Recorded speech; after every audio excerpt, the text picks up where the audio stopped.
Alright, so to get ready for Godzilla Infinity Roar. I didn't make this up. But to get ready for Godzilla Infinity Roar, which is coming early 2026. In this video, we're covering the full story of Godzilla Destroys the Marvel Universe because this is the lead up to that event. So with that said, if you're enjoying these videos, be sure to drop a like, subscribe if you're new to the channel, and don't forget to hit that bell up top to get all notifications. Alright, so going into this, we start out with the Moleman, and we're told here once upon a time deep under the earth lived the powerful king, the Moleman. Like many smaller monarchs, he hated that which he could not subjugate. Everything under the surface was his, yet he craved conquest of the surface world. His subjects discovered a unique deposit of vibranium, infused with unstable molecules. A powerful weapon was forged. Moleman was not a wise ruler. If he were, he would know there's always a bigger, badder king. And that king's long peaceful slumber was at an end. So yeah, this new weapon that the Moleman has made from the deposit of vibranium and unstable molecules, it's got Godzilla's attention, and the king of monsters ain't liking it. But I also want to mention here with this vibranium being fused with unstable molecules. Unstable molecules is something we were introduced to in Fantastic Four Volume 1, with Reed explaining that his costume is woven from chemical fibers containing unstable molecules that are able to shift in structure and mimic his abilities. And over time, we would see more of this. It's why Johnny's clothes don't catch on fire. We'd see it later in the super adaptoid who could copy anyone's powers. So with this vibranium being infused with unstable molecules, it's a big deal, and that's why Godzilla's not too happy about it. And now following this, we jump forward 4 days later to the Baxter building, where at this point there's been a series of earthquakes ever since, with Reed noticing that the Earth's crust is rising quickly below the city. He tells the others that he thinks something's about to break through, but Johnny's not too excited about it because he has tickets to go see the basketball game today, only for Sue to tell him, "Johnny, that team can barely sink baskets when the court isn't shaking. Can you please focus on what's important?" And right there is like, man, is she talking about the Knicks or the Nets? She probably talking about the Nets. But after that, without warning, something huge burrows its way up from under Manhattan, with that something being a celestial, which right here just reminds me of the Dark Ages story we covered, when the heroes went deep inside of the earth to stop a celestial, only to get wrecked. And I mean most of them, anyway. But nonetheless, this plays out very differently, though still not great for the heroes, but I'm sure you guys picked that up already from the title. But as soon as this celestial arrives, Reed tells the others how the earth is a kind of egg for the celestial. And right away this has Ben like, man, you knew this thing was up under us the whole time? And Reed's just like, of course, but it wasn't supposed to awaken for almost 1,000,000 years. And that's when Reed says here, something very disruptive must have happened to the subterranean ecosystem, which as we'll see is undoubtedly the case. So next, Johnny, he goes to run interference and get the Celestial's attention, just before Moleman pops out of the ground like, help me please, Fantastic Four, help. So Reed does the neck stretch thing all the way down to Moleman to have a word with him. And Reed asks him what happened to awaken the Celestial, what have you done? And Moleman tells him the Celestial is not the problem. That is, it's Godzilla. And I gotta say, when Godzilla shows up here, it is on site with the Celestial, because Godzilla goes to work like he's trying to get out of here and beat traffic on the way home. But as this fight goes on, and it's not a long one, which is crazy, but as this fight goes on, we're told here, Moleman had long dreamed of destroying the surface world, if he could not conquer it, and now he may get his terrible wish. Celestials were designed to survive in the infinite void of outer space, and the raging infernos at the center of planets, but not Godzilla, as the king of monsters literally tears this celestial to pieces, just proving even more that he's built different, just tearing it apart like, look at your insides, we're not the same. But I'll also say at the same time, an argument could be made where you could be like, yeah, well, this celestial, he wasn't done cooking yet. You know, he still had another 1,000,000 years to bake. And I mean, that would also be a very valid point. But even still, destroying a celestial, it makes a statement. And that's why when Godzilla makes light work of this thing, the Fantastic Four is just looking at him like, yo, Godzilla's a killer. So Reed turns to the others and he's just like, okay, nobody do anything. Nobody even move. And it's right here where Moleman uses his new staff with the vibranium and unstable molecules to hit Godzilla in the back. And Godzilla just turns around with this look that's basically like, oh, you want some of this too, old man? So right here, Reed Richards does what any sensible person would do, and he just punches Moleman like, you dumb mother. No, he's like, damn you, Moleman, because now Godzilla's spinning the block. So Ben's like, oh crud, it looks like it's getting clobbered time. But then Sue's like, stay close guys, because he knows she's about to create a dome to protect them. But when Reed says, don't forget Moleman, darling, I'd have been like, hey, if you decide to leave him out, that's cool too. Nobody's gonna judge you. And the next thing we see is Godzilla just stomp right on top of them. Though they do manage to survive as a result of Sue putting up a force field just in time to cover all 5 of them. But then it's also here where Reed puts out a broadcast on the emergency frequencies for the Avengers and the X-Men, telling them all to rally to the Baxter building for a level 10 threat. And right there, Ben's like, we're gonna need a bigger threat number, like 11 or 54. And this ends up leading to Ben and the others making room for Reed to take Moleman's staff back to his lab, in hopes of Reed being able to examine it and figure out something. And as you would imagine, Reed is very fascinated by the unique properties of this vibranium, but with no time to spare here, they all get to work. And just minutes later, when a group of the Avengers arrive, Captain America and Captain Marvel try to steer Godzilla towards the river, while Scarlet Witch tries to keep people safe from falling debris, and Black Panther puts Quicksilver on crowd control. And this is all in addition to Sue placing her force field around the buildings in Godzilla's path, while we see Quicksilver race through these different buildings to get all the civilians to safety. And when he does, it's like a scene out of one of the movies. And I mean the Fox movies, not Age of Ultron. Cause man, killing a speedster with a bullet, that's a whole new level of disrespect. But I guess the script said bullet time and somebody misinterpreted that. But either way, Quicksilver's getting these people out of here expeditiously. And while this is going on, Godzilla has a hold of Ben Grimm, and Ben's not happy about it. And then you also got Johnny, who's telling Sue how Iceman would be very useful right now, only for Sue to tell him that she thinks the X-Men are off Earth again, which is why we haven't seen them show up yet. But also Sue's over here like, Quicksilver, you gotta hurry, cause Godzilla's pushing through. And as soon as she says that, Godzilla breaks through, shattering her force field, just before walking through this building like a bead curtain, while still holding Ben. And seeing this lets them know that Reed has less time than what they had hoped for. So Sue reaches out to Reed on the comms to more or less encourage him to get things rolling. And right there, Captain America's just like, hurry up, Reed, because the clock is ticking. And as Godzilla's just walking through this building, just completely destroying it, Quicksilver's the only one who's calm here because he's like, yep, got everyone out, even the goldfish. And he even had time to grab some donuts before getting here, which he probably took out of one of the offices in the building. But right here, Black Panther's just like, we don't have the might to fight this thing yet. I have an idea, but I want to examine this vibranium weapon Mr. Fantastic has recovered. So Sue lets Reed know that T'Challa's on the way, while in the meantime, the rest of them will keep fighting. And it's right here where Johnny's like, can't we just push it into New Jersey? And now it's just like, man, why you gotta do Jersey like that? But with the heroes continuing their plan of trying to guide Godzilla towards the water, it's here where Reed is like, wait Cap, don't force it back into the ocean. And he tells him to instead bring it towards the Baxter building. And now this moment is immediately followed by the arrival of Thor, who admits that he was running late because he had to physically rebuke a drunken frost giant, cause you know, stuff like that takes time. And when he gets here, he tells Godzilla, you there, depart from Manhattan expeditiously, or feel the wrath of my Uru mallet. And I don't know why, but whenever I hear somebody use the word expeditiously, with it pertaining to some sort of confrontation or altercation, I think of T.I. But basically Thor's just telling Godzilla here, we can do this either the easy way or the hard way. And since Godzilla didn't respond, Thor's like, okay, we can do this the hard way. But when Thor goes into attack, Godzilla just smacks Thor with his tail, sending Thor into orbit. And Captain Marvel's just watching this like, oof, I guess I'll go get him. And now following this, when we go back over to Reed, for a moment here, we're given more details on this Godzilla's backstory, with him saying here the threat's name is Godzilla. It first arrived from the sea in Japan long ago. Its sporadic appearances began as curses. Sometimes they were blessings as it fought to assert dominance over the world's kaiju. Godzilla returns to the sea after waging war. In truth, perhaps Godzilla's never tasted defeat. The Moleman's vibranium discovery has greatly upset the balance of its natural habitat. And all of this has Reed like it's almost too horrible to consider what has to be done in a moment like this. And now when T'Challa makes his way there, he takes a look at Moleman's staff and this unique vibranium. And he tells Reed here this vibranium alloy could only have been formed over tens of thousands of years under a tremendous amount of pressure. And so T'Challa, he knows this because his family knows vibranium. His forefathers had been consuming herbs infused with it for generations. So just by looking at this staff, he's like, oh yeah, this that loud.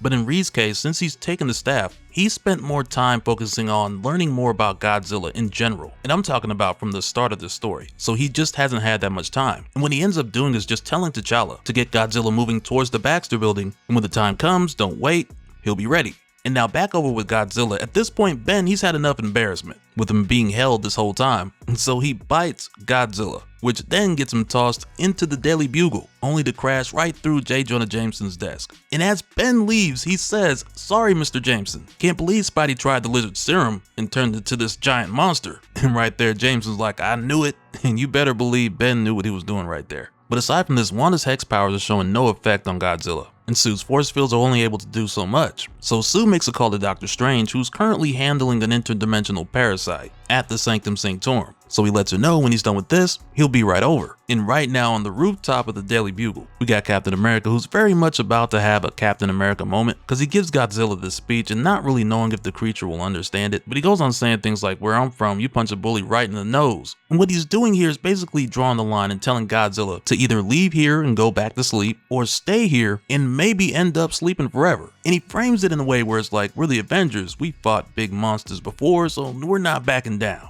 But the thing is, when you see the size of Godzilla right in front of Cap, and I mean, we know that Godzilla already punches above its weight, which is a lot of weight already. So seeing this shot where it's like Cap standing up to Godzilla, it's noble, and it's definitely something Captain America would do. But at the same time, when Cap hears that atomic breath charging up, he holds up his shield and he peeks out from behind it with a look in his eye that's like, well, it's been fun.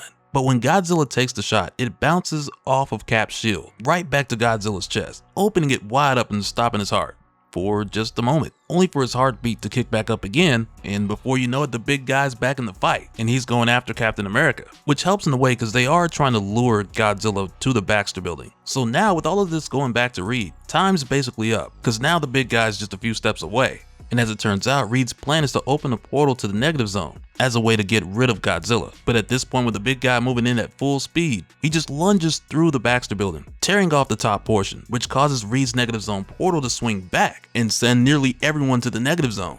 With the exception of Black Panther, since Captain Marvel was able to get back in time and get T'Challa to the ground safely. But also Carol lets them know that she brought Thor back, but right after that he flew off in a rage. Likely, in his feelings, like he gonna cry in the Bifrost. No, I'm joking. Cause Thor's still here, he's just off to the side taking a nap. But right now with T'Challa having Moleman's staff, he tells the others that he's gotta get back to Wakanda because he believes that he can use it to cook up something that'll stop Godzilla. So right away Carol tells Wanda to get T'Challa to Wakanda, but as you might imagine, Johnny, his main concern is getting his family back because Sue, Ben, and Reed were up there when the portal opened. So Carol just tells Johnny here that he's gotta box up his grief for a moment, because the world needs the Human Torch. And at one point he asked her, and if the Fantastic Four is gone, and that's what she tells him, then we avenge them together. And now with these guys seeing what Godzilla's just done to the Avengers and the Fantastic Four, now they're like, we're gonna need all the help we can get. And that's when we see even more help on the way, with us seeing Gwen, both of the Spider-Men, Iron Man, Luke Cage, Deadpool, Daredevil, and Iron Fist on the way.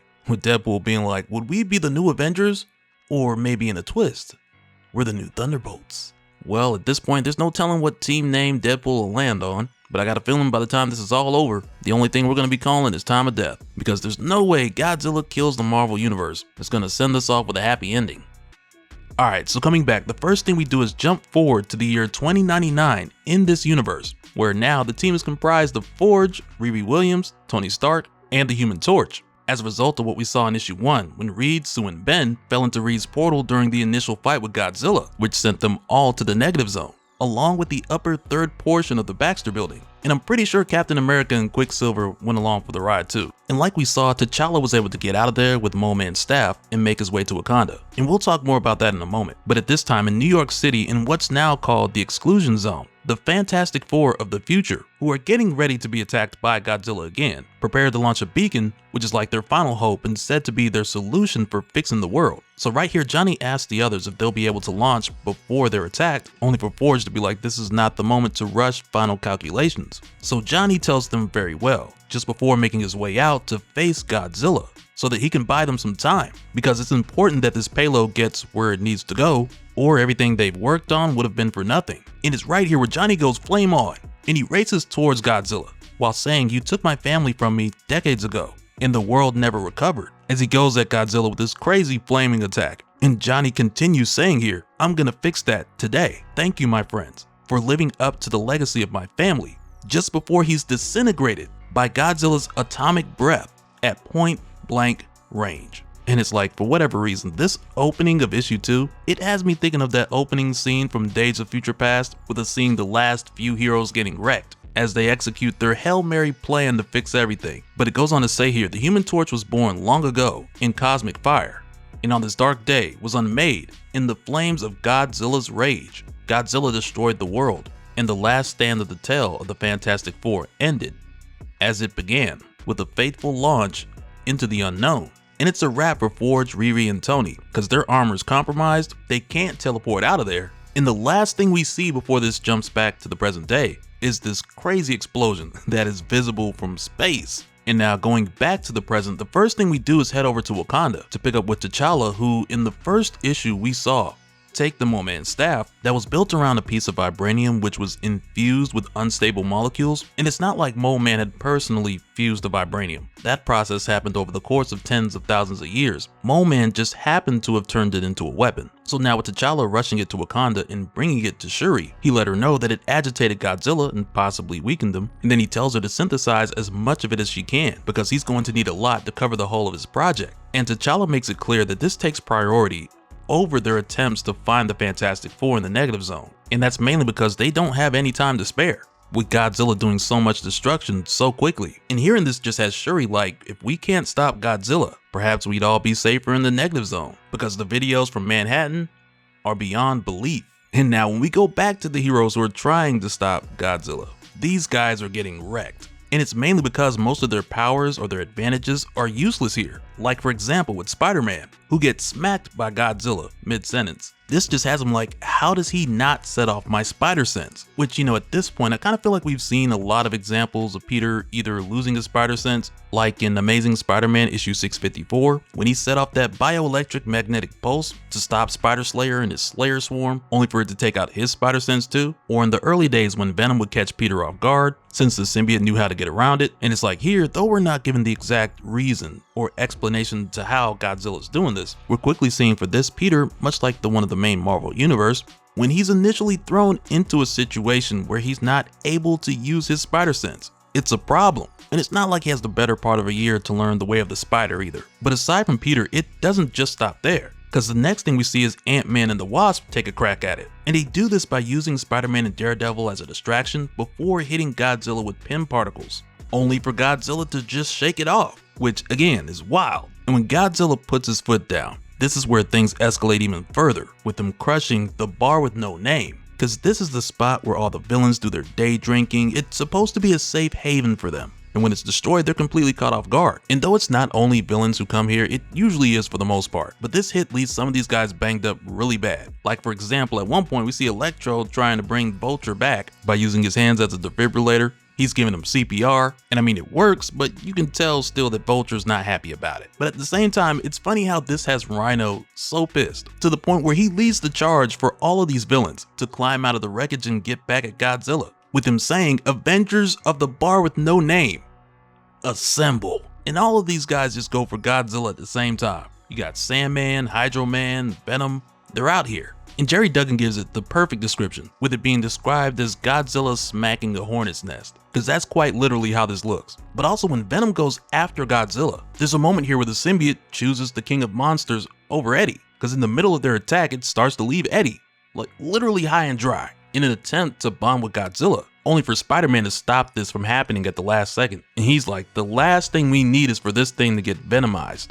And now following this, when we go back to Doctor Strange over at the Sanctum Sanctorum, we find that he's still dealing with that interdimensional parasite from issue 1. But now that his help has finally arrived, he tells them to tent the Sanctum for a week, and whatever they do, don't go inside. Because from the time Godzilla had arrived all the way up to now, Doctor Strange had been occupied, dealing with that interdimensional parasite and trying to make his way out to the fight, which now has become this huge team up between the heroes and the villains. And it's in moments like this where if you look carefully, you'll find a couple funny things, especially if your focus is on Doc Ock or Electro. But even with everyone coming together here, heroes and villains alike, to attack Godzilla, this creates a scenario where they're all just lined up to be blasted by its atomic breath. And we're told here Godzilla's jaw opened and the furnace of his chest erupted. As the kaiju sucked air into his carnivorous lungs, the villains reflected on the many terrible life choices that had delivered them to this awful moment. Regrets mounted and sphincters clenched.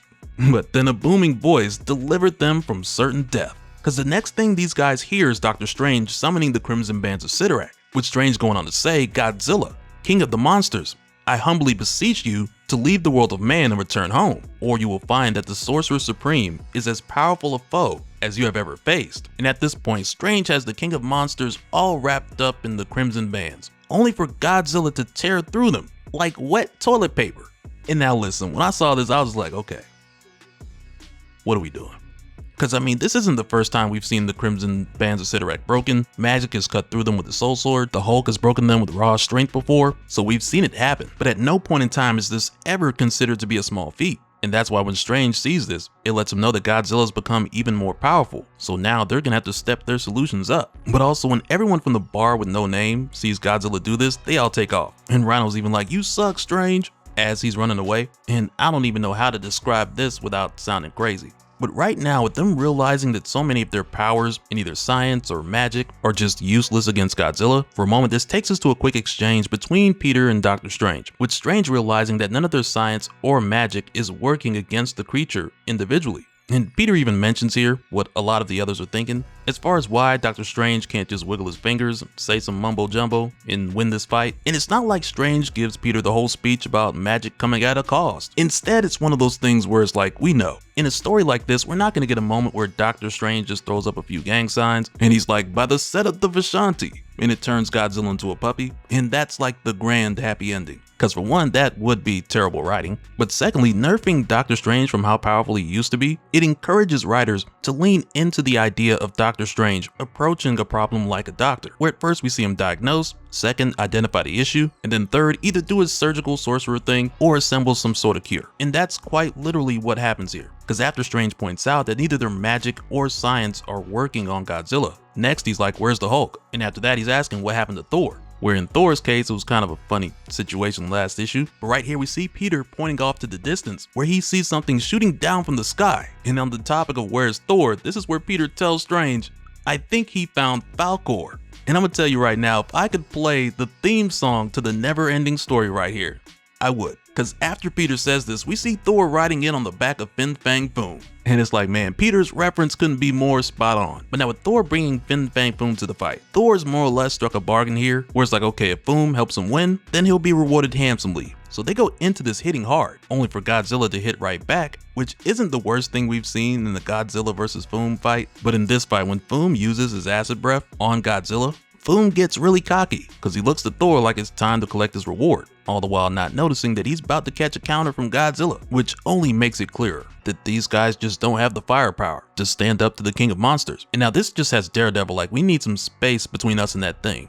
And Spider-Man agrees, because he's like, I could use some emotional distance too. And it's right here where Strange combines what they have available at the moment, because he's just like, agreed, perhaps we can use brute force and magic, as he creates this huge portal behind Godzilla that leads to the astral plane, as Daredevil tells everyone to hit Godzilla as hard as they can and knock him back into it, which works well enough to send Godzilla flying through. And I gotta say, there's a moment here when this happens where Strange is like, enjoy your trip to the astral plane, Godzilla. Perhaps you can escape one day if you learn spellcraft. And right there, I'm just like, bro, don't say that. Don't jinx your whole universe, as if the potential of sending Godzilla to the astral plane wasn't bad enough. And Strange is aware of this because as soon as he closes the portal, as soon as he shuts the door, even after Godzilla's sent away to the astral plane, they can feel him shaking their reality. But even with Strange doing this, he knew this wasn't a full stop solution. It was just to buy them some time. And right after the shakeup, Strange is just like, I was afraid of that. Now this Godzilla is out of our house, but in the walls of our universe. And it's like now Rhino's just doubling down on what he said earlier, because he's like, you really suck at this, Dr. Strange. But Strange goes on to say here, we need to find our strongest hero, Spider-Man, Banner, and the rest. The battle is just beginning. Godzilla is going to punch out the innards of our reality soon, and we must be ready.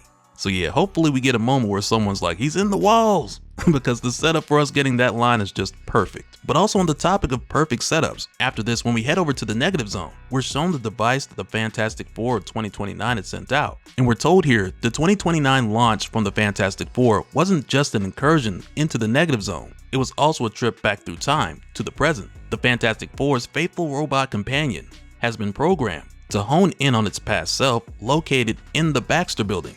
Alright, so in our last talk, we saw the heroes throw just about everything at Godzilla, from Pym particles to the Crimson Bands of Sidorak, and none of it worked. So eventually this led to Doctor Strange opening a portal to the astral plane, and with the help of the other heroes and villains, they all pushed the big guy through, only to still feel Godzilla shake their reality from the other side, which might have been something else that we'll talk about here in a moment, because after this happened, we're told here that Godzilla wandered the astral plane for decades. He had come across and destroyed a number of ancient demons, demons, and it came to the point where Dormammu couldn't ignore Godzilla any longer. So Dormammu confronted Godzilla saying, "I didn't think the Sorcerer Supreme of Earth would resort to this kind of brutality, but I admire the directness."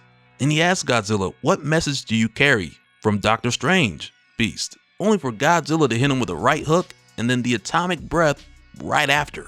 And I could just imagine Dormammu turning to the mindless ones and being like, "No, go home and get the gun." Because as soon as Dormammu encountered Godzilla, he sent him back to Earth from the astral plane at the exact same moment in time when Godzilla left. But instead of arriving in New York, they arrived in Madripoor. So I imagine if Strange and the others had felt anything, it would have had to have been a result of this, just given the fact that Godzilla came back right after he left. And now in Madripoor, when Logan sees Godzilla, he immediately reaches out to Jean. So she's like, "Show me." And since he's rocking the whole patch attire, he's just like, right eyes open. And when she sees what he sees, Jean tells him that her and the others are an ocean away, but they'll be there in 10 minutes. Which is really more like 6, because they got in the Blackbird and they got that thing moving. And as soon as they arrive, Nightcrawler, Rogue, Colossus, Gambit, and Jean all meet up with Wolverine on one of the rooftops. And at this point, Logan, he's had enough time to suit up too. But right now, Cyclops uses the Blackbird to get himself and Charles in position, so the professor can try to reach out to Godzilla's mind and soothe the creature. And Scott's like, hey, if he can do it for Logan, he can do it for Godzilla. Though keep in mind, this is meant to be a very stealthy tactic as far as Charles sneaking into Godzilla's mind. Because while the others are here on the rooftop, there's a moment where Nightcrawler's like, maybe it's just misunderstood. So he asks Jean to connect them telepathically, but she's just like, no, because that would conflict with what the professor's doing right now. So instead, she goes with telekinesis. And it's almost like a green light for the other X-Men to attack, because as soon as Jean goes for it, Colossus and Wolverine follow up with a fastball special. But it's kind of funny though, because when Wolverine lands on Godzilla's chest, he just looks like this little bug, and he nearly gets squashed like one. But fortunately, Rogue is able to swoop in and stop Godzilla's hand before Logan gets his vital organs squeezed between his adamantium bones. But as Logan is just slicing away at Godzilla, he's like, man, it regenerates faster than me, like he's getting nowhere. Then he looks back and tells the others, no use, its hide's too thick, just to hear someone else respond saying, perhaps for you, Logan, but not for Magneto, master of magnetism. And he's just like, Charles thought perhaps his X-Men were outclassed. And as Logan feels Magneto taking a hold of his adamantium, Logan is basically like, I don't like where this is going, as Magneto uses Wolverine to drill right through Godzilla's chest. And you know, it's moments like this that just have me thinking like if you have metal inside of you or on you, to Magneto, you're not a person. He don't care. Like, he just showed up, saw Wolverine already on Godzilla, and Magneto let the intrusive thoughts win. And now this just sends Godzilla's eyes rolling back, which I'll probably make the title of this video. Magneto makes Godzilla's eyes roll back. Then again, that might send the wrong message. Don't want people clicking on the video and getting disappointed. But after doing this, Magneto believes that they're done here, only for Godzilla to get right back up and prove otherwise. And Magneto can't believe what he's seeing. But also what's crazy here is the fact that Wolverine is still inside there. And when Godzilla attacks with his atomic breath, Magneto's able to shield it, but he's like, man, I can still feel the heat in here. But it's also crazy because this whole moment is how Wolverine's able to get out. And the first thing he tells Magneto is, I'm gonna get you back for this. And you know, I'm not sure if Wolverine is more upset that he was used in this way or the fact that it didn't work, because I imagine it has to be a bit of both. But even with Magneto having a hold on Logan, Godzilla's attack is just too much in the moment, and it sends the both of them flying back. And now for a moment here, we step away from Madripoor and we head over to Wakanda. Because if you guys remember, recently T'Challa left the heroes in New York so he could take the Moleman staff to Wakanda and talk to Shuri so she could look into the strange vibranium alloy. And now in Wakanda, there's a few things these guys got cooking up. And we see one of them in the background, but that's something we'll get to another time. But also, T'Challa had sent for the Dora Milaje to bring Banner to Wakanda. So Shuri comes to T'Challa, telling him that the Dora Milaje had found Banner, but she's like, are you sure you want him to bring him here? Because we know how crazy that can get. So T'Challa tells her yes, because he needs more time to work on the project. Then he gives Shuri a box, telling her to give this to Banner with his compliments. And we're not told what's in it just yet, but it's very clear that this is making Shuri nervous, because she's like, is this what I think it is? Is giving it to Banner a good idea? We are trying to save the world, not destroy it, right? So T'Challa tells her, sometimes one feels like the other. Place Banner on our shores. Godzilla will come to us. The X-Men will see to it. Meanwhile, back over in Madripoor, the city skyline is reeking of brimstone. People looking around like, somebody smell rotten eggs? Because Nightcrawler is teleporting like crazy to get as many people out of the way of Godzilla as he can. And when he does, there's a moment here where Kurt comes across this huge barrel of hot sauce. So he grabs it and bamps it up fairly close to Godzilla's face, and he tells Cyclops batter up. And Kurt even tells him, we tried this against Krakoa in the danger room once. So Scott hits the shot and he's like, hey, nah, I must have been dead when y'all did that. Because he's thinking all this is gonna do is make Godzilla angrier. And I mean, really, all it does is just make Godzilla sneeze. So there's that. But when Kurt grabbed the hot sauce, I thought he was going for the eye. But nah, they just blow it up in front of Godzilla. There's a sneeze, and that's it. And I mean, it's a nasty sneeze because it's Godzilla snot all over the place, but it doesn't really do much for them beyond that. And at this time, Cyclops gets a message from Black Panther that we'll talk more about in a moment, but also with Charles managing to get into Godzilla's mind. He says here, Godzilla, I mean you no harm. I wish only to communicate. I enter your mind to let you know we wish to coexist in peace. And now, much like the other Godzilla vs. X-Men story that we covered, which was something totally separate, but much like that story, Godzilla's thoughts aren't formed in words. So when Charles looks into Godzilla's mind, all he picks up is a black heart and darker thoughts. And this brings him to the conclusion that there's no reasoning with this creature. Godzilla's a force of nature, and it's a horror for Charles to witness. And now this message coming from T'Challa, this is where he tells the X-Men to bring Godzilla to Wakanda. So Scott just tells T'Challa like, man, we barely got this thing under control. He tells him we haven't been able to stop it or even contain it. So right there, T'Challa's like, I have several surprises up my gauntlet, Cyclops. Godzilla will fall. And see, now that's that king talk. But back over with the other X-Men, we get this really cool moment that starts with Gambit and Rogue, because they end up taking these gigantic cards off of the Lady Luck casino sign, and Gambit's just like, follow my lead. So he charges the huge playing cards from the sign, and Rogue is like, you charge them up, I'll shuffle and deal. And I mean, they get everybody involved here. Jean, Colossus, Magneto, Nightcrawler, and each of them take one of these huge charged up playing cards, and they just chuck them at Godzilla. And I mean, Kurt, he bamps his. And even when he does, he's just like, poor Godzilla, because Godzilla's catching this whole hand, every card at the same time, only for it to knock him back and send him crashing down on the Princess Bar, which if anything was the one place Logan was trying to salvage out here, because they just redecorated the place. But then this is followed by Charles telling Godzilla that he has a message for him, just before connecting T'Challa, who connects a telepathic fist, as he goes on to say, Wakanda challenges you. Come and face a real king. Come and face the Black Panther. If you dare. And almost immediately, Godzilla heads to the ocean to make his way to Wakanda.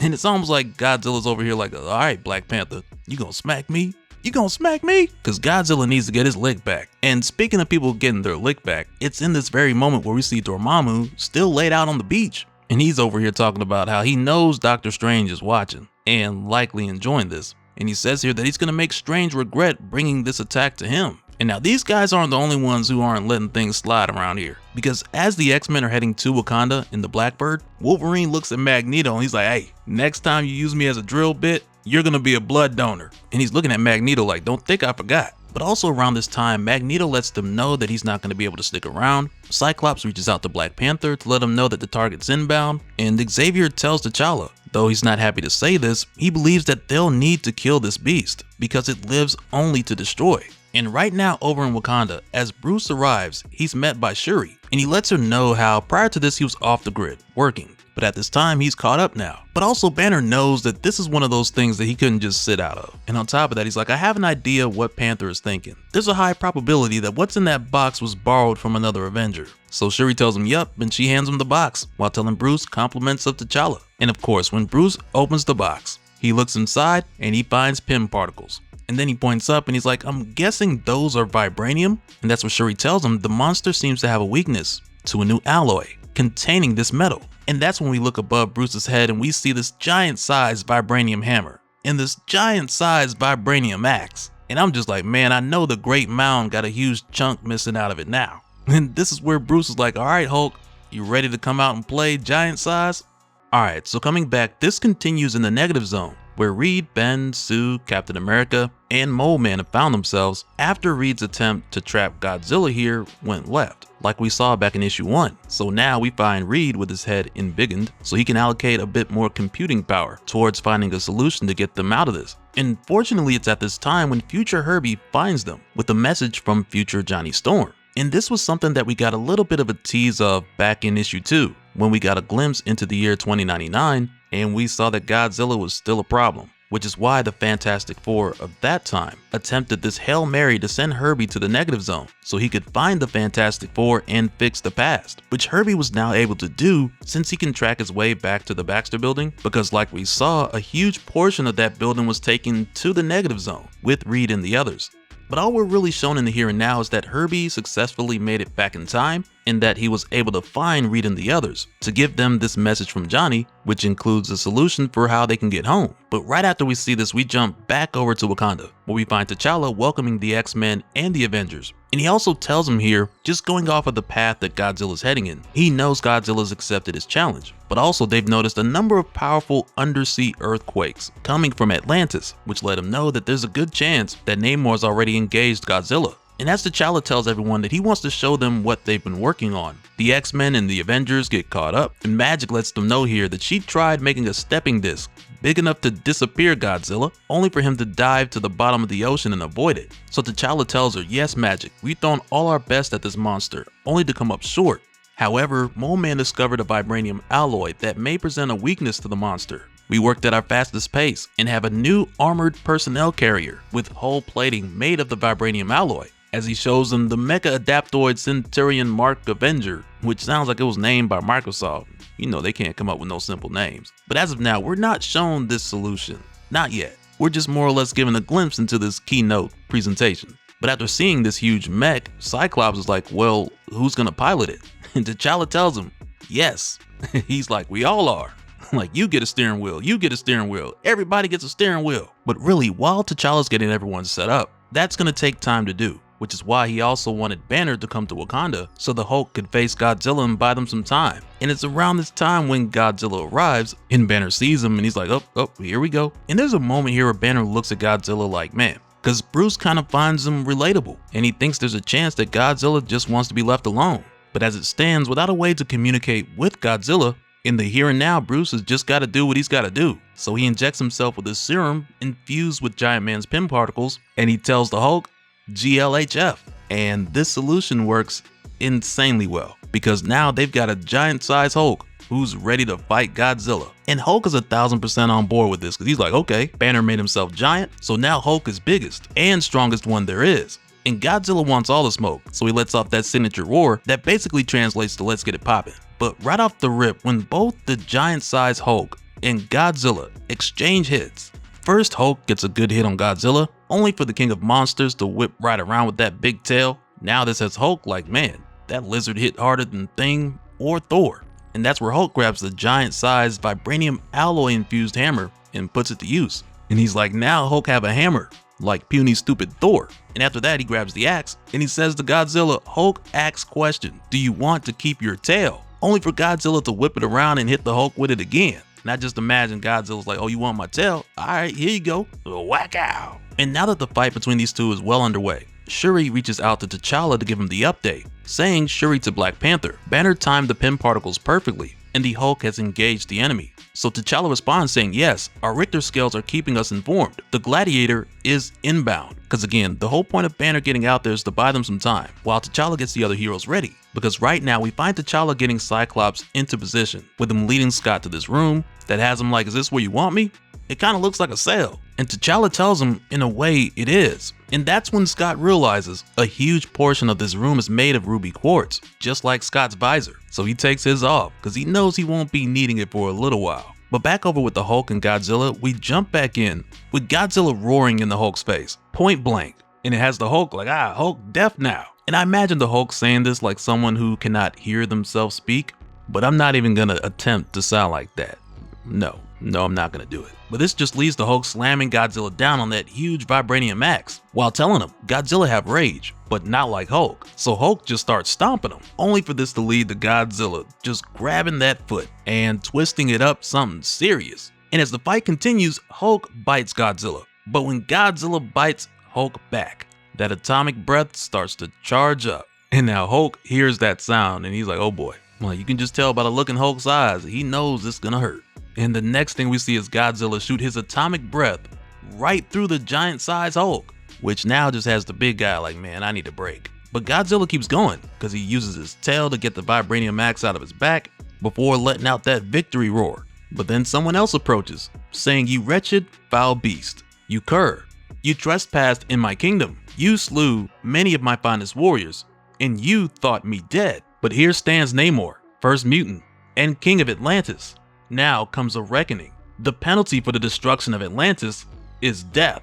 Because now Namor's brought out Ebera, horror of the deep, who's like this huge shrimp-looking creature from the 60s. Got his own movie and everything. So it's almost like a classic rematch between the two in a way, between Godzilla and this creature, just now in Marvel with the addition of Namor, who also gets a hit in by catching Godzilla with a sonic clap before heading over to help the Hulk, his dear friend and fellow defender, who's now reverted back down to a normal size Hulk. So Namor picks him up and gets Hulk out of there, as Hulk reverts back to Bruce Banner. And now this fight between Godzilla and Ebera, it doesn't go on for long, because Godzilla just puts that tail back to use, knocking the poor fellow way back into the ocean, which now leaves nothing but space and opportunity between Godzilla and the rest of Wakanda. So whatever T'Challa's plan was to stop Godzilla, he's got to put it into action now, because every possible distraction has ran its course. And now this is where we're told the Black Panther knew the dangers of baiting Godzilla to his kingdom, but the Avenger knew that he would not face this threat alone. And that's when we see Cyclops in that ruby quartz room, asking Black Panther if he's ready before letting off his optic blast. And from what it looks like, Cyclops will just charge it up, so T'Challa can then use those blasts at his discretion, because after Scott lets off this blast, he's like, your first shot is locked and loaded. And right after that, when T'Challa says fire, we see the mecha adaptoid Centurion come down on Godzilla with a nasty kick accompanied by that optic blast. And really, for all we know, it's possible that this mech could hold multiple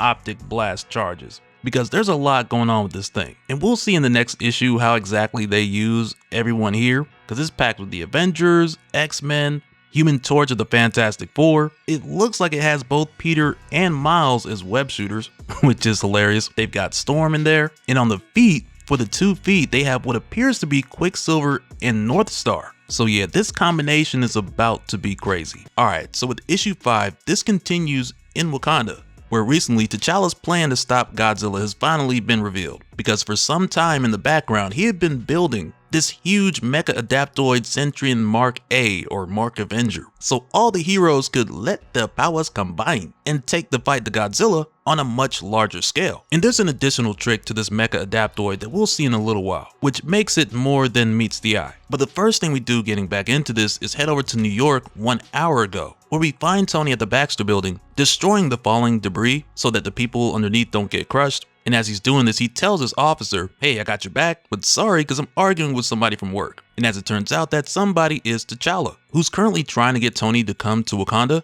but Tony's just like, "Sorry, buddy, I'm needed in New York." And that's where T'Challa tells him, "No, you're needed in Wakanda, where the war with Godzilla will end, or I will build my armor without you." And for Tony, that's all he needed to hear, because as soon as Doctor Strange had shown up, Tony had zoomed over to Wakanda full speed. And he even tells T'Challa, like, you always know what to say to a technologist. But really for Tony, he's not going to let another Avenger make an armor set, and he doesn't have anything to do with it. So fast forward to now, where Tony and Doctor Strange are in Wakanda, this flashback just gives us a little more backstory on how Tony was able to help get the mecha adaptoid up and running as soon as possible. And with a bit of Stark flair nonetheless, because now where we have the mecha adaptoid fighting Godzilla, it takes a nasty bite to the wrist that's very close to Thor and Peter Parker's Spider-Man. So Tony and Rhodey pop out from the shoulders with a bit of crack-goom mixed with some boom you looking for this action while aiming for Godzilla's eyes. And it's really the kind of tactic that's designed to throw Godzilla off for a little bit and set him up for the next attack. And that's precisely how they play this, because as soon as they connect,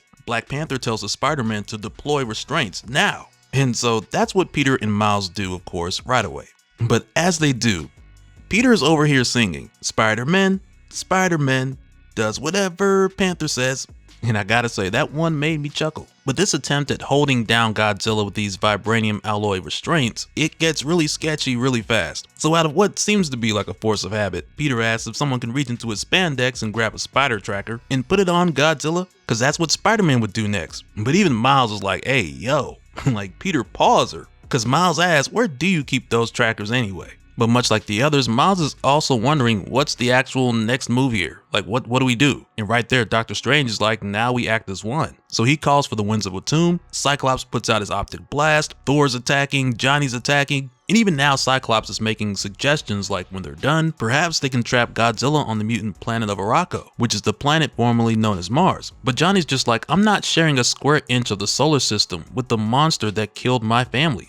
And he's just like, flame on, and they let Godzilla have it. But just as a quick reminder here, Johnny's family's not dead, and like we saw, the other members of the Fantastic Four, as well as Captain America and Moleman, they were all inadvertently sent to the negative zone, and just recently they were found in there by future Herbie, who brought them a message from future Johnny, where in part of that message he's telling them how to get home. So in the here and now, just as a reminder, even though Johnny thinks Sue, Ben, and Reed are dead, we know they're not. And now following the all-out attack, T'Challa tells Shuri to charge the mech with the energy signature that was discovered by Moleman. And now this goes back to the vibranium alloy Moleman discovered back in issue 1, which was a piece of vibranium infused with unstable molecules, which Reed later took to T'Challa, and T'Challa took to Shuri in Wakanda so they could weaponize it and use it against Godzilla, since this combination is what agitated Godzilla in the first place. And now with them using it on Godzilla, it seems to be working. So from here, T'Challa tells Ant-Man and Magic that they're up next. So right here, Ant-Man hits the Soul Sword with Pym particles,